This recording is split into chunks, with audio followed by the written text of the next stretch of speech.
I just finished binging the Fallout TV show and I really liked it. I thought it really captured the unique post-apocalyptic flavor of the games and it got me really nostalgic for the series. I loved seeing all of the Fallout foods and wasteland delicacies in their live-action glory, but of all the kooky food you can find in the vaults, the one that really captured my eye is this Jello cake. So let's go make some. Okay, let's break down this Jello cake. The centerpiece here is the 3 tiers of Jello front and center. We're gonna need some red Jello for the top and bottom layer and blue Jello for the middle. That Jello structure is sitting on a base of sheet cake, which looks to be a standard white cake with white frosting. And lastly, some decorative elements like white and yellow pipe frosting for the borders and some blue and red Jello shapes on top of the cake layer. And upon closer inspection, it looks like there's a tinge of red and blue inside the cake itself, so we gotta find a way to incorporate that. Now the cake you're seeing is made for a moderately sized vault with gatherings attended by a decent amount of people, but the cake we'll be making is smaller in scale for those who are looking for a more modest and resource-friendly way to celebrate. Baking a cake in the comfort of your Vault-Tec vault is, well, a piece of cake. You can do this in your kitchen, your workshop, a construction and assembly mobile platform. It's all up to you. The tried and true recipe for a Vault Classic birthday cake just includes 4 basic ingredients: razor grain flour, Brahmin milk, sugar, and spices. But Vault 33's Jello-fied version will be a spin on the classic, and a special cake will of course require some extra ingredients. Let's start with the cake base. You'll need 2 cups of razor grain flour, but of course if you have access to wheat, it's best to use all-purpose flour or cake flour instead. Then add 2.5 teaspoons of baking powder and 1/4 teaspoon of salt. I'm sure your Vault-Tec vault will be well stocked with these baking essentials. Mix all these together and set aside. Now in a stand mixer, beat 4 room temperature eggs for about 30 seconds until well beaten. Now, chickens can be a rarity in the wasteland, which makes them high in demand and very sought after. If you can't find any, may I suggest using Deathclaw eggs instead? Wastelanders commonly use these eggs in omelets, so why not cakes as well? Once your eggs are beaten, slowly add in 1.5 cups of sugar and keep mixing this together for about 5 minutes until it whitens. While we wait on that, heat up 1 cup of milk and 1/2 cup of unsalted butter. You should have no problem sourcing some milk from the wasteland's plentiful Brahmin and the butter from the food synthesizers found in the commissary of the Institute. Pop this in the micro for 2 minutes to warm it up and melt the butter. Back to the mixer, add some of the flour mixture to the egg and then beat on low. Then continue to add a bit of the flour at a time until all of the flour has been combined with the egg. In a bowl, pour out your hot buttery milk and add some of the batter to cool it down a bit. Then add that back into the mixer and mix that for a few seconds. Our cake batter should now have a silky smooth consistency. Using a couple of parchment paper lined 7.5 by 7.5 inch cake pans, evenly spread your batter over these and then bang them on the surface to reduce the big bubbles. Then pop them in your oven at 350 degrees Fahrenheit for 40 minutes or until golden. Once done, let the cake pans cool for 15 minutes before turning the cakes out and letting them rest on a cooling rack. We have the cake, let's make the Jello.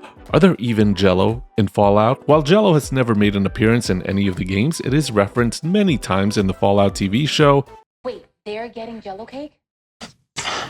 You might as well be asking why everyone prefers Jello cake to apple pie. I don't know why. They just do. And since the Fallout show is canon, that means that Jello is also canon, so I assume the Vault-Tec vault pantries are well stocked with this stuff. Starting with the red Jello first, I'll be making some cherry Jello because that's my favorite red one, but feel free to use strawberry or raspberry for yours. I'm using 4 packs of Jellos, and since I want this to be stiffer so that it can hold its structure, I'll be using 4 cups of boiling water with it. Stir it all up until the Jello powder is dissolved. First, I'm going to fill up a 6-inch greased bun pan with Jello. This is the first layer and will be the sturdy base. I'm crossing my fingers that it's going to be sturdy enough. Then I'm going to pour some of the Jello in these 2x2 molds. I'll be making 3 just in case I mess some of them up. Lastly, pour some in a flat glass container to create a thin layer of Jello. We're going to cut some shapes out of these ones later to decorate the top of the cake. Now the blue Jello. I'll be making just half the amount, so I'm using 2 packs of blue Jello and 2 cups of boiling hot water. Pour this out in a 4x4 inch mold for the middle layer, and like the red one, pour a thin layer of Jello in a glass container. Then put all of your Jello in the fridge and let them set. Okay, it's time to address those red and blue tints inside the cake. At first I thought they were sprinkles that melted into that color, but since this is a Jello cake, I decided to go with the Jello poke cake route by poking some holes in the cake and pouring in some of the leftover Jello that I had in the holes. I didn't make too many holes since there was very little color in the show's cake. I just wanted a hint of it. Place the cakes in the fridge and I'm crossing my fingers that this is gonna work out. Lastly, let's make some whipped cream by adding about 3 cups of cold whipping cream in a mixer and whisking that all up on medium-high speed. Slowly add in 1 cup of sugar and stop when it thickens up. After my cake and Jello have set overnight, it's time to head to the workbench because it's assembly time. Take one of your cake layers and spread a good dollop of whipped cream on top. Then place on your other cake layer with even more whipped cream. Smooth it out as best as you can. Mine looks a bit rough because I have 0 patience and 0 baking skills, but come on, I live in a vault, not a bakery. Now let's take our set Jello and dip the bottom of the container in hot water for just a few seconds to loosen them up so they're easier to remove. Place the first layer on the cake as carefully as possible, then the blue layer. So far so good, nothing has collapsed yet. Top that off with a tiny red layer. Success! Let's apply some of the decorative elements on there. Place some of the same whipped cream in a piping bag with a star-tipped nozzle and pipe some of that along the edges of each layer. Then color some of the whipped cream with some light yellow food coloring and then pipe some of that along the edges of the cake. Then we're going to cut the thin layers of Jello into tiny squares and place some of those all over the top surface of the sheet cake. And congrats! You made yourself a Jello cake a la Vault 33. Okie dokie, let's dig into this cake.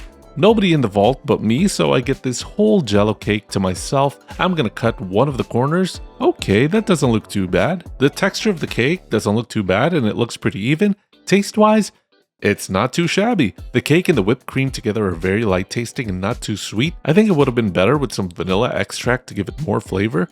But in this slice, I don't see any of the Jello in the cake, so I'm gonna dig deeper in here. It's quite a struggle, and I know this slice is gonna be super sloppy, but hey, the cake cutting in the show was super sloppy as well, so we're on theme. Got a much bigger piece this go around, and I can actually see some of the Jello in the cake now.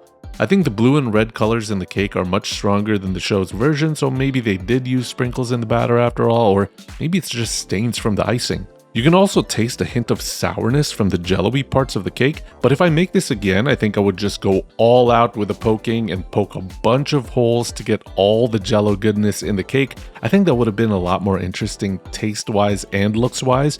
Eating the cake with the actual Jello is actually pretty pleasant as well. The Jello works really well with the whipped cream, and I like the contrast of the light cake with the firm bounciness of the Jello. I questioned Vault 33's taste in cake when I watched the show, but you know what? I'm kinda digging it. The next time they host a celebration, maybe I'll ask for an invite.